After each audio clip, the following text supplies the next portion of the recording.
जय हिंद। तो चलिए आज हम लोग संगठन के बारे में पढ़ते हैं। और संगठन के बारे में आप जानते हैं कि संगठन क्या होता है कि जैसे गवर्नमेंट के तमाम विभाग हैं कि शिक्षा के लिए विद्यालय संगठन है, स्वास्थ्य के लिए हॉस्पिटल हैं, रक्षा के लिए रक्षा विभाग है। तो ये सब संगठन के उदाहरण हैं। या तमाम उद्देश्यों की पूर्ति के लिए हम संगठन बनाते हैं जैसे श्रमिक संगठन या पूंजीपतियों का संगठन, ये तमाम संगठन बनाते हैं। तो लेकिन लोक प्रशासन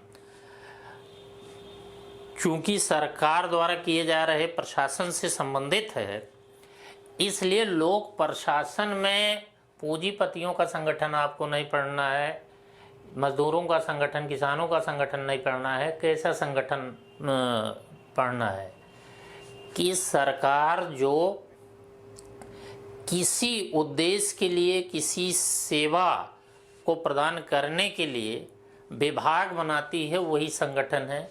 जैसे रक्षा के लिए रक्षा विभाग, ये संगठन हो गया है। चिकित्सा के लिए हॉस्पिटल, ये संगठन हो गया। शिक्षा के लिए विद्यालय, ये संगठन हो गया। तो संगठन में क्या क्या चीज़ें होती हैं ये देखिए।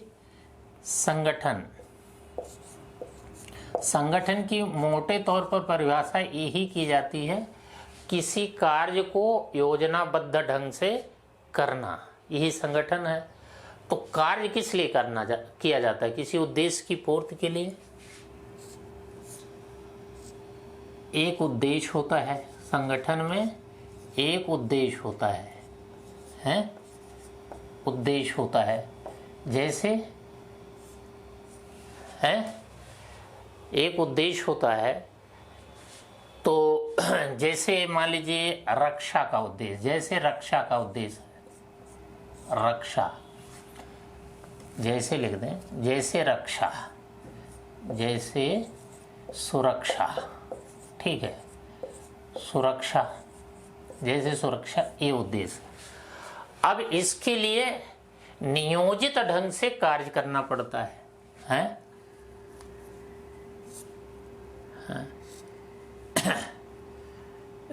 नियोजित ढंग से कार्य करना होता है। नियोजित या नियोजित ना समझ पाए, योजनाबद्ध ढंग से, योजनाबद्ध ढंग से कार्य करना है, कार्य करना, ठीक। कार्य करने के लिए कर्मी होंगे, कार्य करने के लिए कर्मी, तमाम कर्मी होंगे संगठन में के लिए कर्मी। और अगली चीज क्या होगी? कर्मियों के कार्य का बंटवारा, मतलब उनके कार्य और उत्तरदायित्व का बंटवारा करना होगा है। तो कर्मियों के कार्य उत्तरदायित्व का बंटवारा और उनके कार्यों में समन्वय। कर्मियों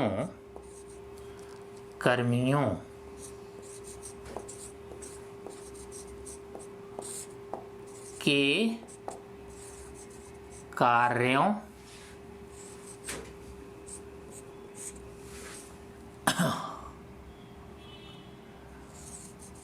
का विभाजन, का बंटवारा लिख लें, विभाजन ना, बंटवारा और उनमें समन्वय,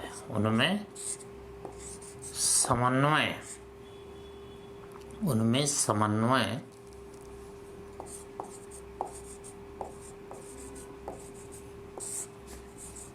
के लिए संगठन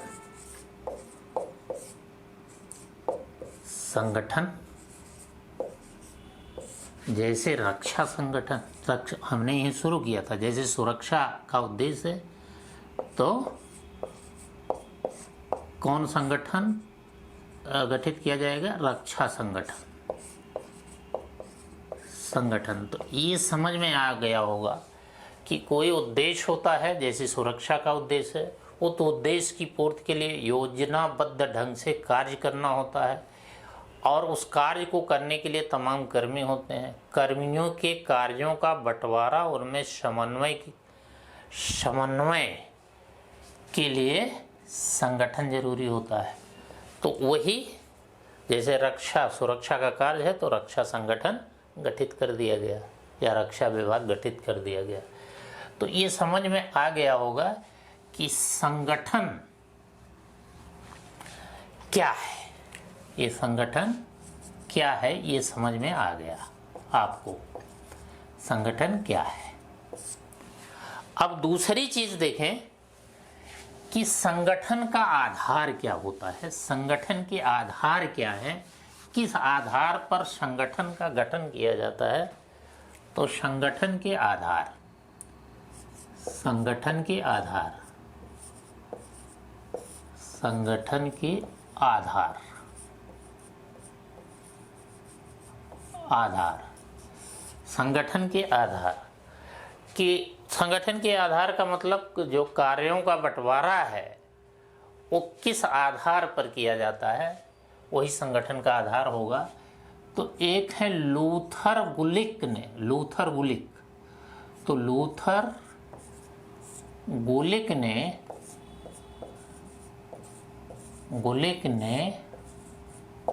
4 आधार बताए हैं, ने 4 आधार बताए हैं, 4 आधार बताए हैं, 4 आधार बताएं। ठीक है, 4 आधार बताएं।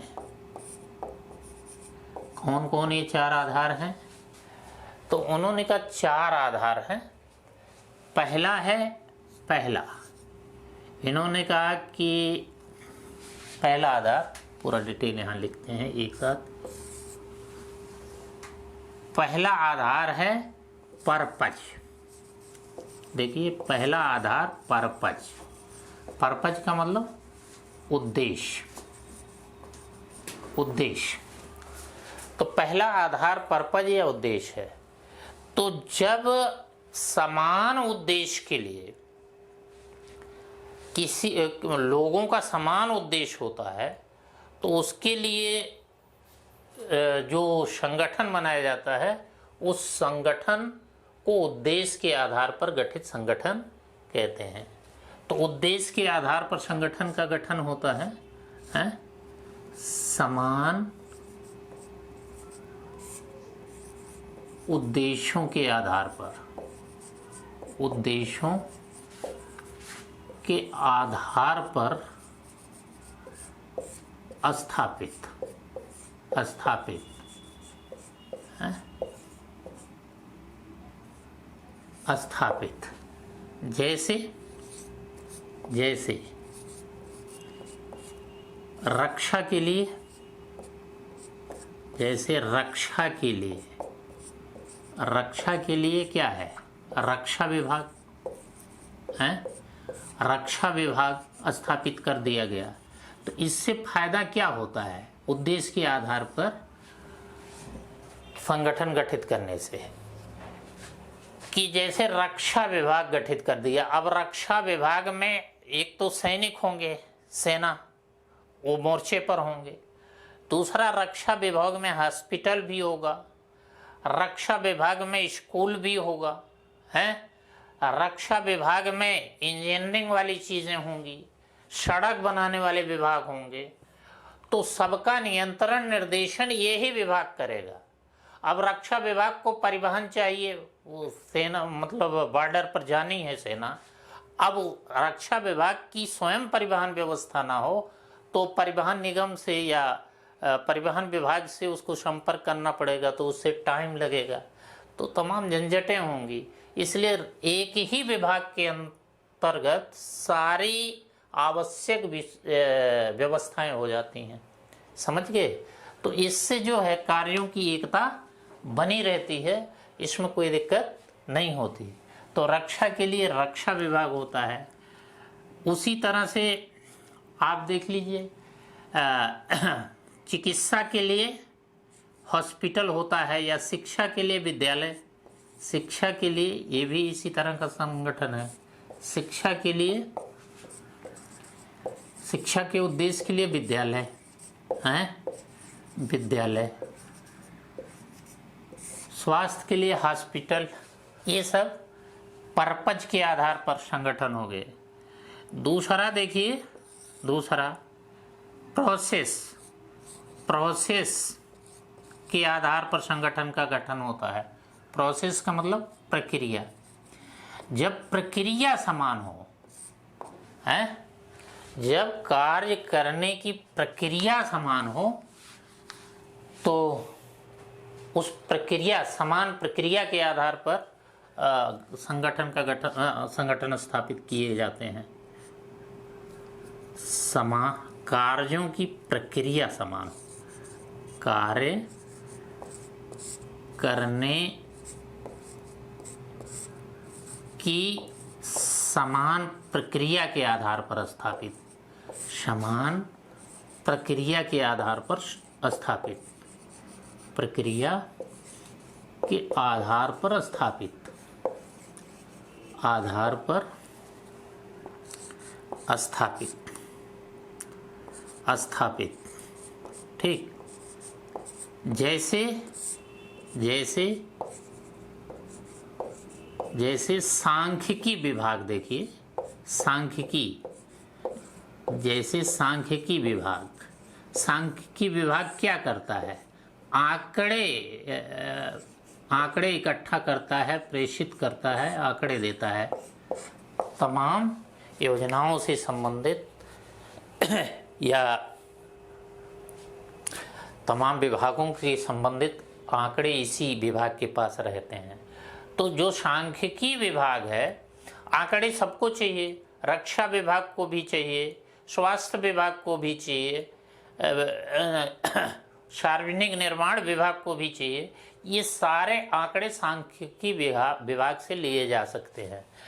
तो कहने का मतलब जो तमाम विभाग हैं उन विभागों को आंकड़े कौन प्रोवाइड करता है? सांख्यिकी विभाग। तो उद्देश्य के आधार पर भले संगठन हों, उद्देश्य के आधार पर संगठन हैं तमाम, लेकिन उन संगठनों में वो संगठन कार्य तब करेंगे जब उनके पास आंकड़े हों। वो आंकड़े कौन उपलब्ध कराएगा? सांख्यिकी विभाग। तो इस तरह सांख्यिकी विभाग का गठन हो जाएगा। इसी तरह से तीसरा है, तीसरा देखिए, तीसरा पुलिस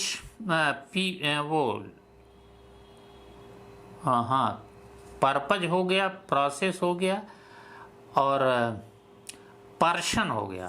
पर्सन, पर्सन का मतलब व्यक्ति, व्यक्ति, ये भी संगठन का आधार होता है। तो जिन व्यक्तियों के लिए या जिन वर्गों के लिए काम करना होता है, जिनको सेवा देनी होती है, उसके आधार पर संगठन स्थापित किए जाते हैं।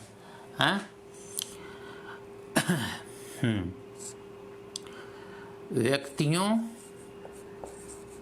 व्यक्तियों या वर्गों को सेवा प्रदान करने के आधार पर गठित, सेवा प्रदान करने के आधार पर स्थापित, के आधार पर स्थापित, आधार पर स्थापित, स्थापित। जैसे आप देख सकते हैं, जैसे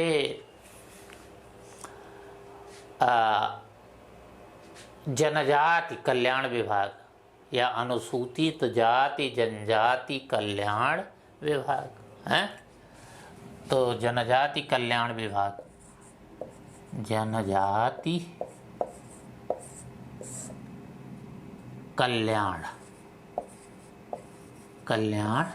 विभाग, अल्पसंख्यक कल्याण विभाग। तो अब ये देखिए, जनजाति कल्याण विभाग जनजातियों की जो भी सामाजिक, आर्थिक, राजनीतिक आवश्यकताएं हैं, ये उनके हर सरोकार से संबंध रखेगा जनजाति कल्याण विभाग। चौथी देखिए, चौथी चीज क्या है? पर्शन के बाद एक और आता है प्लेस। प्लेस का मतलब क्षेत्र। तो क्षेत्र के आधार पर संगठन स्थापित किए जाते हैं कि एक क्षेत्र में जो काम करने वाले होते हैं उसके आधार पर, क्षेत्र के आधार पर, तो क्षेत्र के आधार पर स्थापित, क्षेत्र के आधार पर स्थापित मतलब किसी एक क्षेत्र में काम करना होता है, उसके आधार पर स्थापित है, स्थापित। जैसे जैसे जैसे जिला प्रशासन, जिले से संबंधित सारे कार्य करेगा जिला प्रशासन, है जिला प्रशासन। पंचायत समिति, पंचायत समिति गांव की जो गांव में जो पंचायत समिति होगी वो पंचायतें तमाम कार्य करती हैं, हर तरह के कार्य करती हैं, तो यही देखभाल करेंगे। तो इस तरह से संगठन के चार आधार हो गए, पर्पज, प्रोसेस, पर्सन, प्लेस। इन्हीं चारों आधारों पर संगठन स्थापित किए जाते हैं और ज़्यादातर संगठन पर्पज के आधार पर होते हैं। जैसे रक्षा के लिए रक्षा विभाग, शिक्षा के लिए शिक्षा विभाग है, या स्वास्थ्य के लिए स्वास्थ्य विभाग या हॉस्पिटल वगैरह। प्रक्रिया, जब कार्य करने की प्रक्रिया समान हो, जैसे सांख्यिकी विभाग हर विभाग को आंकड़े उपलब्ध कराता है, या इंजीनियरिंग विभाग है, तो हर विभाग में इंजीनियरिंग की ज़रूरत पड़ेगी, तो वो इंजीनियरिंग विभाग हो गया। पर्सन, पर्सन जिन व्यक्तियों को सेवा दी जा रही है, जैसे अल्पसंख्यक कल्याण विभाग, जनजाति कल्याण विभाग। प्लेस, क्षेत्र के आधार पर स्थापित होते हैं, जैसे जिला प्रशासन, पंचायत समिति। तो इसी को 4P, इसी को क्या कहते हैं? 4P। तो 4P मॉडल किसने दिया? लूथर गुलिक ने दिया। और यह किससे संबंधित है? संगठन के कार्यों के विभाजन से। ठीक है, संगठन में कार्यों के विभाजन से संबंधित लूथर गुलिक का 4P मॉडल। तो इसको हम क्या कहेंगे? 4P model, 4P model. तो ये सवाल पूछा जाता है, 4P मॉडल किसने दिया? लूथर गुलिक ने। Purpose, process, person, place. ठीक, अब अगली चीज हम लोग क्या देखेंगे? अगली चीज हम लोग देखते हैं संगठन के प्रकार। ठीक, तो संगठन के प्रकार भी देख लेते हैं।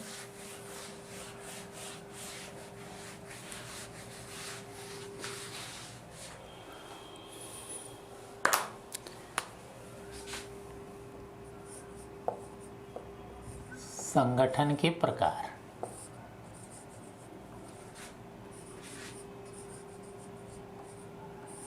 देखिए, संगठन मोटे तौर पर दो प्रकार के होते हैं। औपचारिक संगठन, औपचारिक संगठन, औपचारिक संगठन, औपचारिक संगठन और अनौपचारिक संगठन, अनौपचारिक संगठन।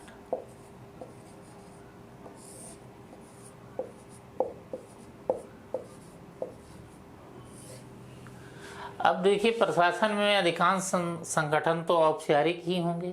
औपचारिक का मतलब समझ ही रहे हैं, जो नियम कानूनों के आधार पर गठित किए जाए, उसी को औपचारिक संगठन कहते हैं। सिद्धांतों, नियमों, कानूनों के आधार पर गठित, सिद्धांतों, सिद्धांतों, नियमों और कानूनों के आधार पर गठित। कानूनों के आधार पर गठित, आधार पर गठित। अब देखिए, गवर्नमेंट का कोई भी विभाग है, कोई भी संगठन है, वो सिद्धांत, नियम, कानून के आधार पर गठित होगा। और इसमें देखिए, इसमें कार्मिकों के कार्यों और उत्तरदायित्वों का विभाजन होगा, एक निर्धारण होगा। तो कार्मिकों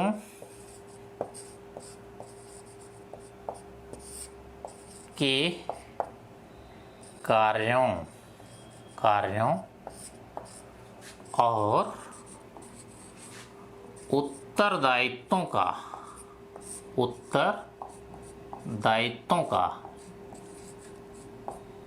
उत्तरदायित्वों का निर्धारण किया जाता है। कोई भी संगठन हो, कार्यों और उत्तरदायित्वों का निर्धारण किया जाता है। समझ रहे हैं कि तुम्हारा कार्य ये है, तुम और कार्य नहीं कर सकते। तुम कलर को तुम पढ़ा नहीं सकते, समझ गए? तुम्हारा काम कलर की वाला है, पढ़े लिखी वाला है। तो कार्यों और उत्तरदायित्वों का निर्धारण किया जाता है। और देखिए, औपचारिक संगठन पद सोपान के क्रम में होता है, पद सोपानवत क्रम में गठित होता है कि ऊपर से नीचे अधिकारों का प्रत्यायोजन होता है। ऊपर का कर्मचारी नीचे के कर्मचारी को आदेश देता है। समझ गए? तो पद सोपानवत क्रम में गठित, सोपानवत क्रम में गठित, ठीक। ऊपर से नीचे की ओर,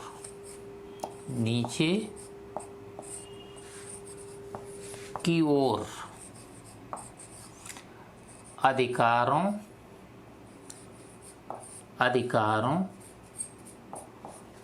का प्रत्यायोजन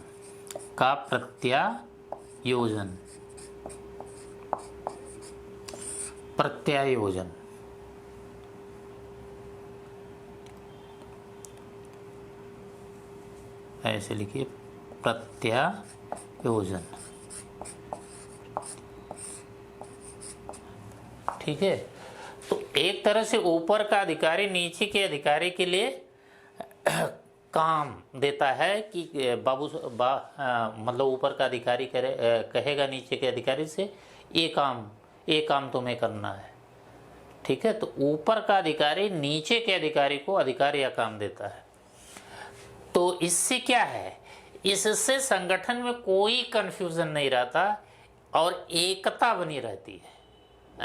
इससे हर काम एक सलीके से होता है, जिसका जो काम होता है वह काम अपना करता है।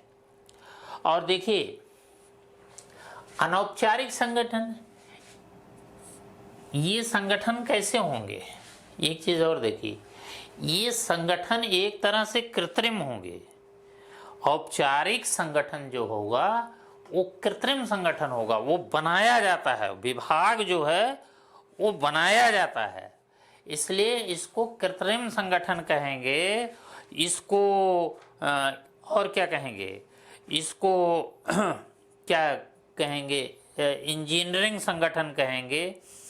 तो इस तरह से इसको इंजीनियरिंग संगठन कह सकते हैं, कृत्रिम संगठन कह सकते हैं, संरचनात्मक कार्यात्मक संगठन कह सकते हैं। तो यहाँ अन्य नाम लिख लीजिए, अन्य नाम इसका, अन्य नाम क्या है? यांत्रिक संगठन, यांत्रिक मतलब कृत्रिम ढंग से बनाए जाते हैं। यांत्रिक संगठन, संगठन इसका एक नाम है। दूसरा, इसको इंजीनियरिंग संगठन भी कहा जाता है कभी कभी, इंजीनियरिंग संगठन, इंजीनियरिंग संगठन मतलब बड़ा सिस्टमेटिक होता है इंजीनियरिंग संगठन। इसको कभी कभी कह दिया जाता है संरचनात्मक कार्यात्मक संगठन। संरचनात्मक, एक निश्चित संरचना होती है, हर संरचना के लिए अलग अलग कार्य होते हैं। संरचनात्मक, कार्यात्मक संगठन, ये तमाम नाम है। कार्यात्मक संगठन,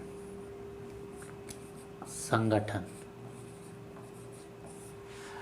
तो ये देखिए बनाया जाता है कृत्रिम ढंग से, और वो अनौपचारिक संगठन जो होता है वो वास्तव में पैदा होता है, ये किसी नियम कानून के आधार पर नहीं बनाया जाता है। हाँ, यह नियम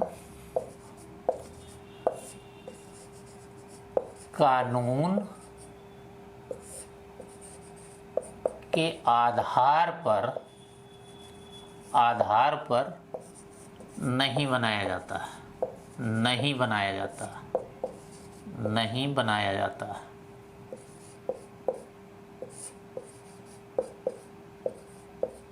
ठीक है, यह स्वाभाविक होता है, मतलब यह मतलब कहीं पर कार्य करते हुए जब मनुष्य सामाजिक संबंधों में बंध जाते हैं तो उन्हीं संबंधों से यह पैदा होता है। किसी कार्य को करते हुए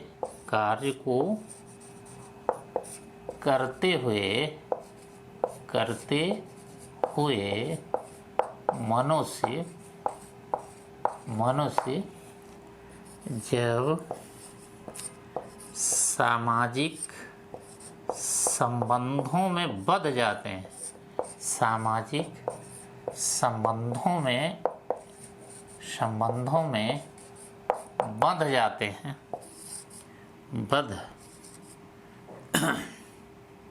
सामाजिक संबंधों में बंध जाते हैं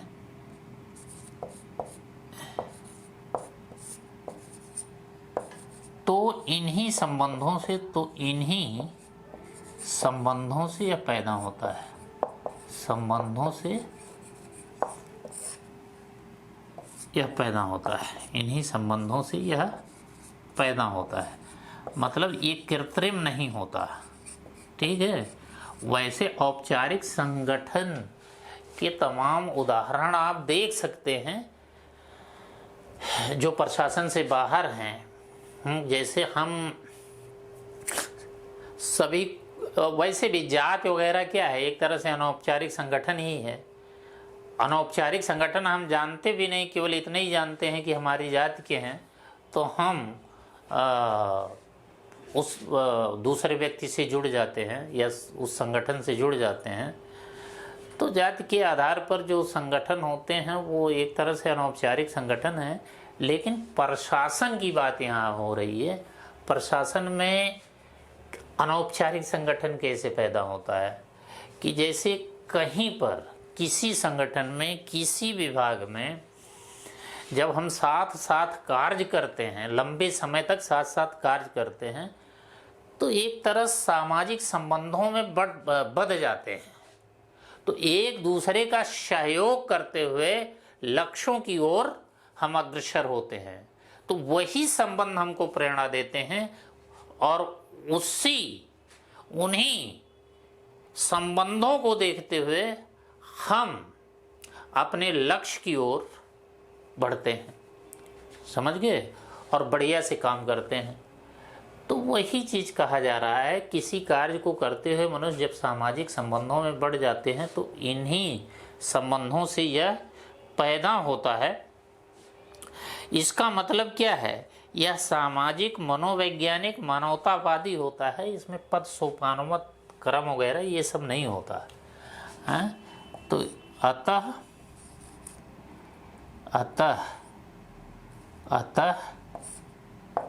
यह यांत्रिक ना होकर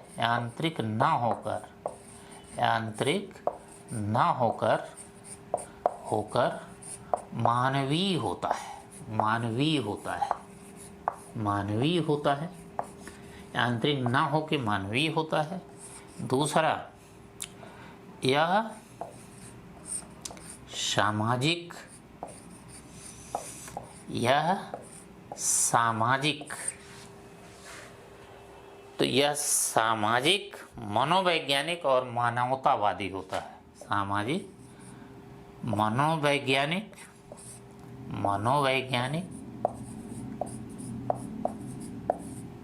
और मानवतावादी होता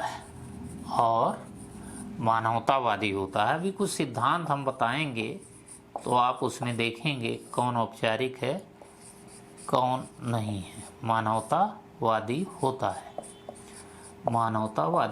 है।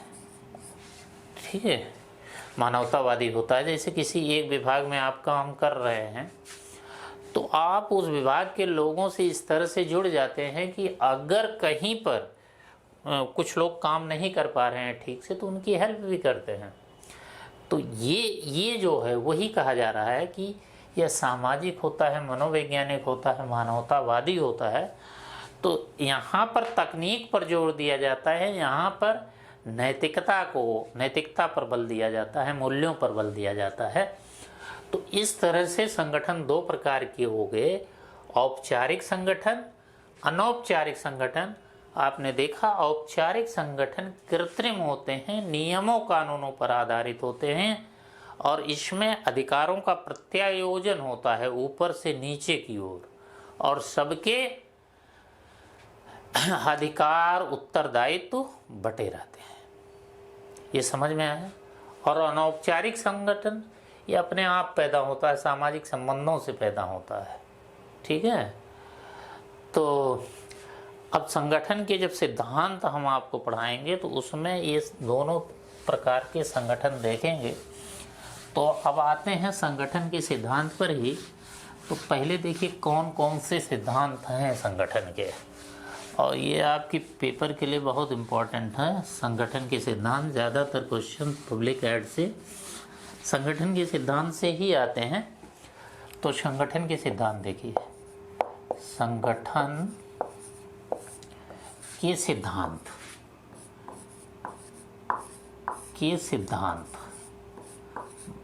मतलब इसमें बताया जाएगा संगठन कैसे कार्य करता है, ये सब चीज़ें। संगठन के सिद्धांत, इसमें पहला सिद्धांत है शास्त्रीय सिद्धांत।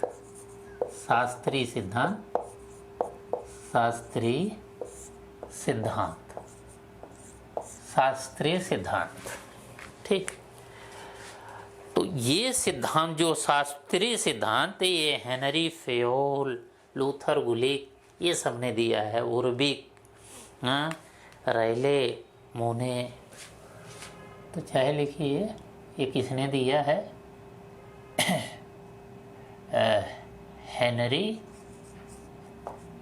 हेनरी फियोल कह लीजिए, फयोल है, फियोल, हेनरी फियोल, लूथर गुलिक, हेनरी फियोल, लूथर गुलिक, उर्बिक,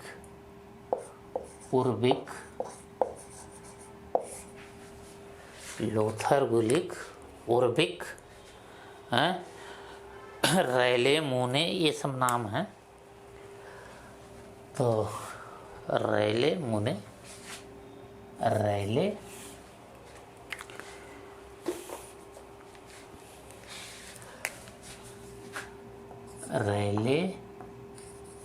मोने, ये तमाम लोग हैं। ठीक।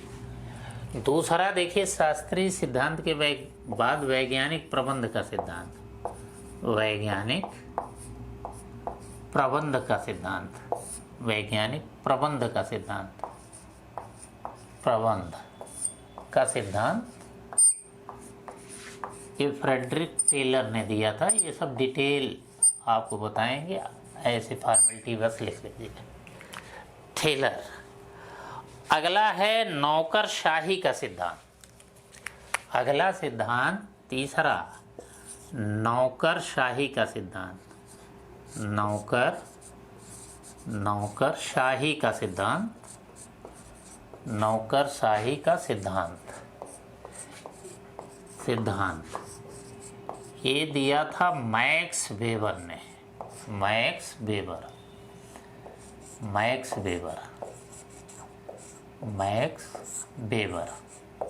ठीक, मैक्स वेबर ने दिया था।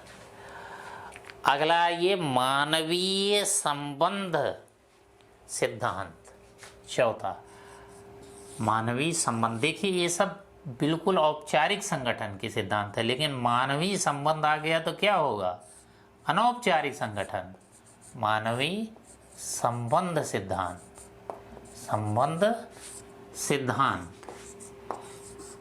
मानवीय संबंध सिद्धांत ये दिया था आपका किसने, एल्टन मेयो ने। एल्टन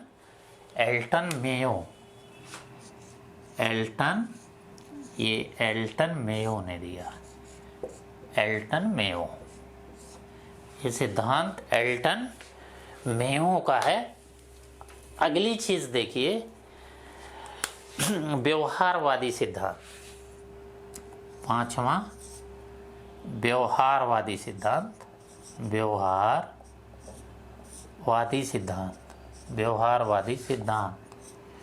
व्यवहारवादी सिद्धांत इस सिद्धांत को दिया था हर्बर्ट साइमन ने। ये हर्बर्ट साइमन ने दिया, हर्बर्ट साइमन।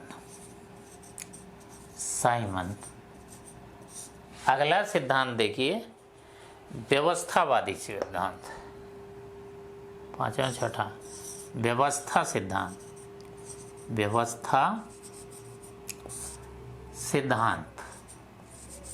व्यवस्था सिद्धांत ये सिद्धांत दिया था चेस्टर्ड बर्नार्ड ने। Chester Barnard.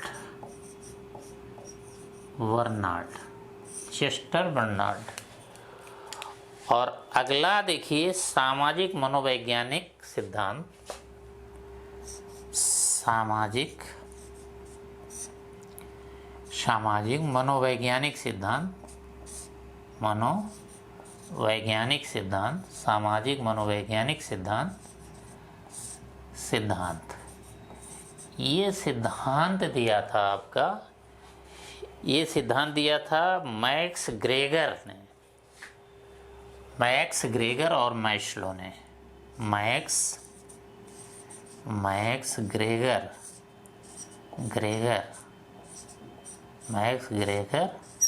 और मैस्लो ने, ठीक है, मैक्स ग्रेगर और मैस्लो ने दिया था। इसके अलावा पारिस्थितिकी सिद्धांत ये तो जान ही रहे हैं, बताया ही था हमने। हालांकि ये थोड़ा पारिस्थितिकी अप्रोच, इसको ना लिखिए अलग, पारिस्थितिकी सिद्धांत रेक्स कल तो बताया ही था। तो यहाँ आप देखिए ये तीन सिद्धांत ये औपचारिक संगठन है, ये औपचारिक संगठन के सिद्धांत है, औपचारिक संगठन के सिद्धांत है, ठीक है, संगठन के सिद्धांत। अब यहाँ से ये वाले अनौपचारिक हैं। मानवीय संबंध सिद्धांत हमने बताया था कि अनौपचारिक संगठन मानवीय होता है, मानव संबंधों पर जोर देता है। तो ये अनौपचारिक संगठन है, एक तरह से अनौपचारिक संगठन, ठीक है, औपचारिक संगठन। तो ये नाम आपको याद करने होंगे, हालांकि इसका डिटेल हम करेंगे। ये नाम से ही पूछ लिया जाता है सवाल कि शास्त्रीय सिद्धांत किसने दिया, कौन कौन लोग शास्त्रीय सिद्धांत से जुड़े हैं, हेनरी फियो, लूथर, गुलिक, उर्बिक, रेले और मोह ने वैज्ञानिक प्रबंध सिद्धांत से कौन जुड़ा है? टेलर जुड़े हैं। नौकरशाही का सिद्धांत से कौन जुड़ा है? मैक्स वेबर जुड़े हैं। मानवीय संबंध सिद्धांत से कौन जुड़ा है? एल्टन मेयो जुड़े हैं। व्यवहारवादी सिद्धांत से हार्वर्ड फाइनर हैं, साइमन हैं। व्यवस्था सिद्धांत से चेस्टर बर्नार्ड हैं। सामाजिक मनोवैज्ञानिक सिद्धांत से मैक्स ग्रेगर और मैस्लो हैं। तो इस चैप्टर में हमने आपको यही बताया कि योजनाबद्ध कार्य करना ही संगठन है। इस संगठन में तमाम लोग होते हैं। संगठन उनके कार्यों का बंटवारा करता है, उन कार्यों में समन्वय स्थापित करने के लिए होता है। संगठन के 4 आधार होते हैं जिसको 4P मॉडल कहते हैं। ये 4P मॉडल किसने दिया? लूथर गुलिक ने दिया। इस 4P मॉडल में पहले P का अर्थ है पर्पज। जब एक उद्देश्य के लिए संगठन गठित किए जाते हैं तो वही पर्पज पर आधारित संगठन बोलते हैं। जैसे रक्षा के लिए रक्षा विभाग। दूसरे P का अर्थ है प्रोसेस, प्रक्रिया। जब कार्य करने की प्रक्रिया समान होती है, उस समान प्रक्रिया के आधार पर संगठन गठित किए जाते हैं तो वो प्रक्रिया पर आधारित संगठन बोलते हैं। जैसे सभी विभागों के लिए सांख्यिकी आंकड़ों का होना जरूरी है, उन सांख्यिकी आंकड़ों को कौन उपलब्ध कराता है? सांख्यिकीय विभाग। तीसरे P का अर्थ है पीपुल, पर्सन। यहाँ पर्सन का अर्थ है ऐसे व्यक्ति जिसके लिए संगठन को कार्य करना है। तो संगठन के लिए कार्य करना है ऐसे व्यक्तियों को हम यहाँ पर्सन कहते हैं। जैसे अगर हमको अल्पसंख्यकों के लिए कार्य करना है तो अल्पसंख्यक कल्याण विभाग, जनजातियों के लिए कार्य करना है तो जनजाति कल्याण विभाग खोलेंगे। इसी तरह से चौथे P का अर्थ है क्या? क्षेत्र से है, प्लेस से है। तो प्लेस का मतलब क्या है कि किसी क्षेत्र में, किसी क्षेत्र के अंतर्गत आने वाले जो तमाम कार्य होते हैं उन कार्यों के लिए जो प्रशासन गठित होता है वही क्षेत्र के आधार पर गठित प्रशासन बोलता है। जैसे जिला प्रशासन, ठीक है, या पंचायती समिति। तो ये 4P का मतलब हो गया। इसके बाद आपको बताया संगठन 2 तरह के होते हैं, औपचारिक, अनौपचारिक। औपचारिक संगठन का मतलब जो नियमों, कानूनों, सिद्धांतों के आधार पर गठित किए जाते हैं, अर्थात कृत्रिम होते हैं। इनमें अधिकारों और उत्तरदायित्वों का बिल्कुल सटीक सही ढंग से निर्धारण होता है, पद सोपानमत क्रम में निर्धारण होता है और ऊपर का अधिकारी नीचे के अधिकारियों के लिए अधिकार प्रत्यायोजित करता है। तो चूंकि ये कृत्रिम होते हैं इसलिए यांत्रिक संगठन कहते हैं। इनको कभी कभी इंजीनियरिंग संगठन कहते हैं, कभी कभी इसको संरचनात्मक कार्यात्मक संगठन भी कहते हैं। इसी तरह से अनौपचारिक संगठन ये होता है कि जब एक साथ काम करते करते लोगों में सामाजिक संबंध उत्पन्न हो जाते हैं तो उन्हीं सामाजिक संबंधों से संगठन भी उत्पन्न होता है, तो वो अनौपचारिक संगठन होता है। तो इसका आधार मानवीयता होता है, भावनात्मक एकता होती है, समझ गए, नैतिकता होती है, मूल्य होते हैं। इसमें कानून, नियम, इनकी कोई दखलंदाजी नहीं होती। इसके बाद संगठन के सिद्धांत आपको बताया है। औपचारिक संगठन के सिद्धांत 3 बताए हैं। शास्त्रीय सिद्धांत जिसको हेनरी फियो, लूथर गुलिक, उर्बिक, रेले और मोह ने दिया। वैज्ञानिक प्रबंध का सिद्धांत जिसको टेलर ने दिया। नौकरशाही का सिद्धांत जिसको मैक्स वेबर ने दिया। और इसके बाद अनौपचारिक संगठन बताया गया है मानवीय संबंध सिद्धांत एल्टन ने हो, व्यवहारवादी सिद्धांत हर्बर्ट साइमन, व्यवस्था सिद्धांत चेस्टर बर्नार्ड और सामाजिक मनोवैज्ञानिक सिद्धांत मैक्स ग्रेगर और मैस्लो ने दिया।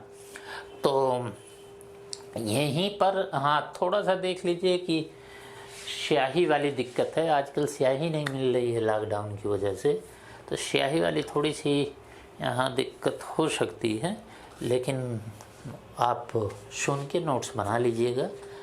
अब कल से हम आपको एक एक संगठन पढ़ाएंगे, शास्त्रीय संगठन, वैज्ञानिक प्रबंध का सिद्धांत, ये सब पढ़ाएंगे। तो धन्यवाद।